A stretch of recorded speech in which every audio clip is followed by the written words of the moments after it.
सिङ्गललाई त झर्नामा नुहाउनको लागि अहिले टट्ट लगाएर हामी जाँदैछौँ।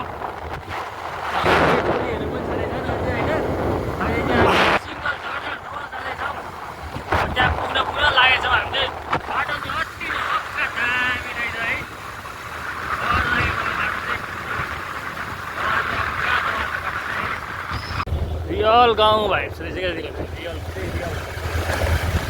टट्ट लगाएर होइन। पिछिनी फल्न लगाइरहेछ, यहाँ आफ पनि फल्न लगाइरहेछ। यो बाटो र उयो चाहिँ बहले रहेछ।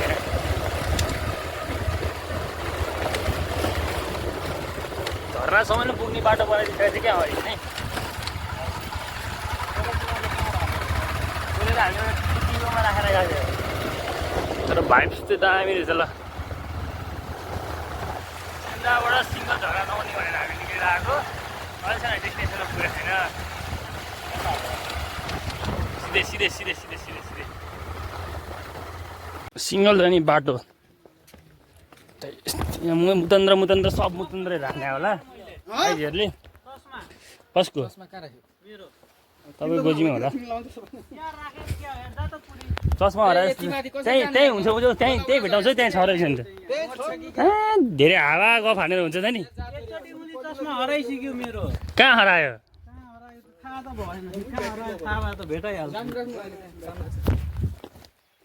हराएर सिङ्गल जाने बाटो यो चाहिँ होइन। तर लास्ट एडभेन्चर रहेछ बाटो चाहिँ। अहिले चाहिँ धेरै लामोसम्म बनाइसकेको छ। यहाँ त्यो ट्याक्क पहिलाको जुन पसल छ नि केटा हो, त्यही पसलको छेउतिर छ होइन। झन् धेरै राम्रो बनाएको छ बाटो केटा हो। पहिलादेखि त गाउँबाट हिँडेर आउनु पर्थ्यो, अहिले गाउँबाट पनि हिँडेर आउनु पर्दैन रहेछ।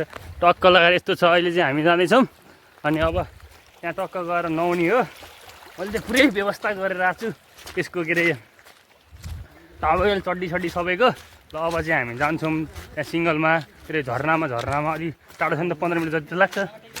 अनि त्यसपछि त्यहाँ पुगेपछि चाहिँ अनि भेटौँला होइन दाइ? होइन म त्यहीँबाट लागौँ ल। ल ल यस्तो छ झर्नाको हाल चाहिँ होइन।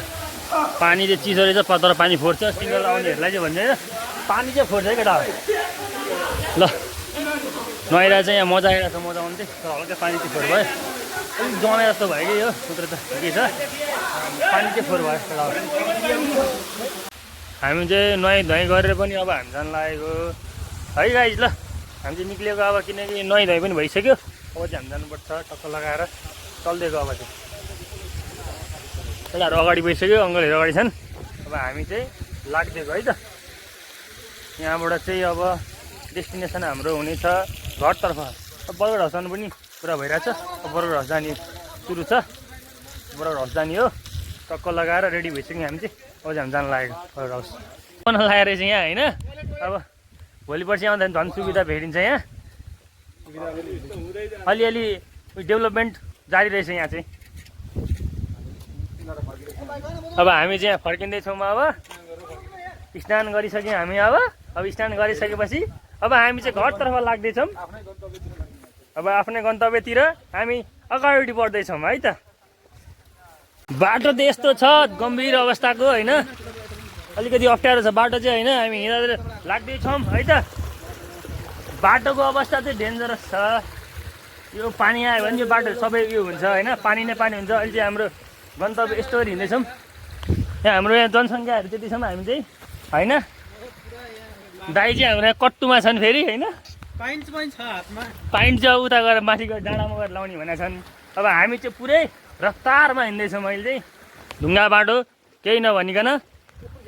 ल यहाँदेखि यति माइलसम्म चढ्न त 15 मिनट लाग्छ भने त, तर म चाहिँ 6 मिनटमा चढेर आइसकेँ होइन। सिङ्गलको झर्नादेखि म चाहिँ यहाँसम्म 6 मिनट चढेर आइसकेँ। हाम्रो जनसङ्ख्याहरू आउँदै हुनुहुन्छ है त। ल यताबाट राम्रो बाटो रहेछ। यताबाट राम्रो बाटो छ क्या यताबाट। म यताबाट आएको। सिसाहरू पनि छ, अलिकति ध्यान दिएर आउँ है। ल आउँदै हुन्छ हाम्रोहरू। अब एकछिन बसिन्छ, त्यसपछि जानु स्यासेर फ्याँदै हुँदो रहेछ। यहाँ हाम्रो बाइकहरू छ टक्क लगाएर। पार्किङको व्यवस्था पनि राम्रै रहेछ। ल यो एरिया चाहिँ बवाल छ हाम्रो होइन। टक्क लगाएर भ्यू चाहिँ यस्तो छ सिङ्गल जाने बाटोमा है त। ल हाम्रो चाहिँ एउटा बाइक चाहिँ यो पम्चर भइसकेको छ। आउँदैछ हाम्रो सोल्टी बाइक लिएर। कहाँनिर आउँदैछ त नि? यहाँ आउँदै हुनुहुन्छ एकजना। हामीले 4टा बाइकमा छौँ अहिले। कता भयो त नि सोल्टी त? सोल्टी उहाँ आउँदैछ उहाँ कोटलिन बनाएको छ मौनी पर्यो उहाँ टक्क लगाएर ट्याङ्कीमा बसेर ल अहिले चाहिँ हामी निजोड बर्गर हाउसमा छौँ होइन टक्क लगाएर यहाँ कफी खाँदैछौँ निजोड बर्गर हाउसमा चाहिँ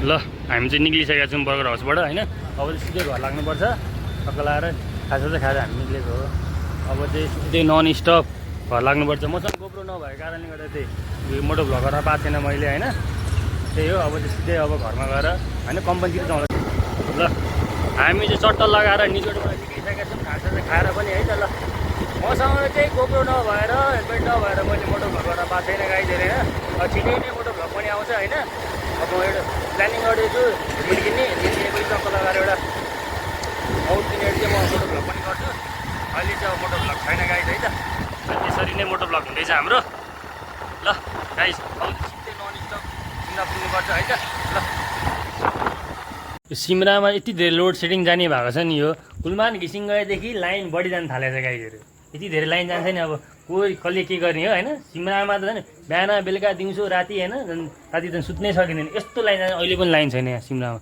यस्तो छ अहिले अन्धकार छ सिमरामा यो लाइनको बारेमा चाहिँ केही गर्नुपर्ने हो कि हामीले होइन गाइजहरू यसको लागि पनि आन्दोलन गर्नै पर्ने हो कि होइन तर सिमरामा पनि लोड यस्तो छ यो हालत अहिले छैन सिमरामा लाइन बिहान नै काट्छ बेलुका नै काट्छ राति नै काट्छ कति लाइन काट्यो होला त्यो सिमरामा पनि है तेरिका यस्तो छ अहिले हालत सिमराको लाइनै नहुने अन्धकार